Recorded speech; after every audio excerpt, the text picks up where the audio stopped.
Rajesh sir ये बहुत सालों से ऑर्गेनाइज करते आए हैं, तो आप प्लीज इस मौके पर ये 12th ईयर है इस इवेंट का, भावना जी के साथ में है, तो क्या कहना चाहेंगे इस मौके पर? ये तेंदुलकर बोलने के मैं यही कहना चाहूँगा कि बहुत खुशी की बात है कि जब हम अपने कलाकार को इज्जत देते हैं तो ये साबित करते हैं कि हम सभ्य हैं। ये जो कर रहे हैं लोग, ये इनकी सभ्यता का सबूत है। एक सभ्य समाज अपने कलाकारों को याद रखता है, उन्हें सम्मान देता है, मान देता है।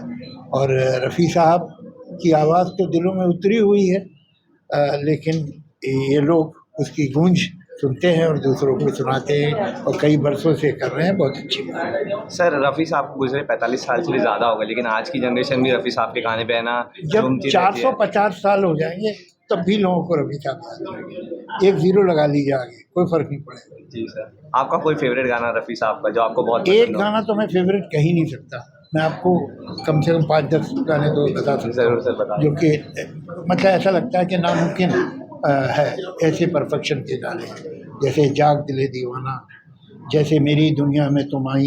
एक पूरा गाना उसमें वॉइस की ग्रेन नहीं यूज़ किया गया, विस्पर में गाया गया। कौन गा सकता है?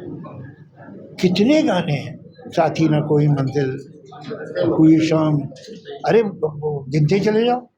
कोई सवाल नहीं। आपका कोई फेवरेट गाना आपका जो आपको पसंद हो? रफ़ी साहब के कोई भी गाने में हम ये नहीं कह सकते ये थोड़ा कम है, ये थोड़ा, हर एक की अपनी अपनी पसंद होती है। परफेक्ट। अच्छा जितेंद्र जी, इतना दौर गुजर गया है संगीत का, आज कैसे याद करते हैं रफ़ी साहब को? मैं तो अभी नए गाने सुनता ही नहीं हूँ जी।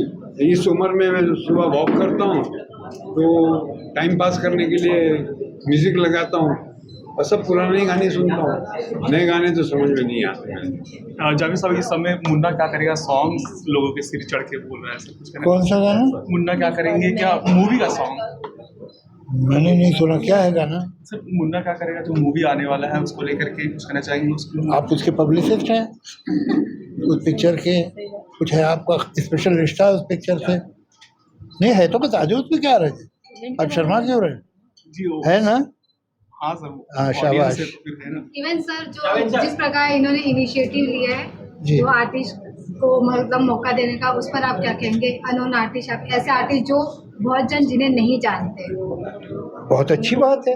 अगर हम अपने कलाकार की इज्जत करते हैं तो इसका मतलब आप सभ्य हैं। ये आपकी तारीफ है कि आप अपने कलाकारों की इज्जत कर रहे हैं। ये इसी से तो मालूम होता है कि हम कहाँ हैं। अगर जो समाज अपने कलाकार की इज्जत ही ना करे वो कोई समाज हुआ? तो जंगलियों का ढेर हो गई। सर, आज की जनरेशन, भावना जी इस मौके पर आप प्लीज कुछ कहें, इतने लेजेंड्स यहाँ पर इस मौके पर हमारे साथ मौजूद हैं, तो आप प्लीज कुछ शब्द कहें। इतने बड़े महानुभावों के सामने एक जमाना था तो 4-5 सिंगर थे, आप कोई छठा सिंगर नहीं मिलता था। But now there is so much talent in this country, इतना टैलेंट है, पिक एंड चूज हो गया है और हर रोज नया सिंगर आता है। तो अभी वो जो बात की लता बाई की, आशा जी की, रफ़ी साहब की, किशोर साहब की, वो होना मुश्किल है, बिकॉज हर एक के पास चॉइस बहुत हो गई। उस ज़माने में चॉइस ही नहीं थी, शायद बहुत लोगों ने ढूंढा नहीं। चलो जावेद जी, आज गाने आते हैं। अरे भाई आप यहीं रहे, पूरा फंक्शन यहीं होने वाला है क्या? चलो जावेद सर, आपको रफ़ी साहब का कोई डायरेक्ट कोलैबोरेशन नहीं था, क्योंकि जब आप आए इंडस्ट्री में, जब आप फेमस हुए इंडस्ट्री में, तो इंडस्ट्री में जो है रफ़ी साहब नहीं हमारे साथ, तो सर आपको लगता है कहीं ना कहीं ये बहुत बड़ा मिस है म्यूजिक इंडस्ट्री के लिए?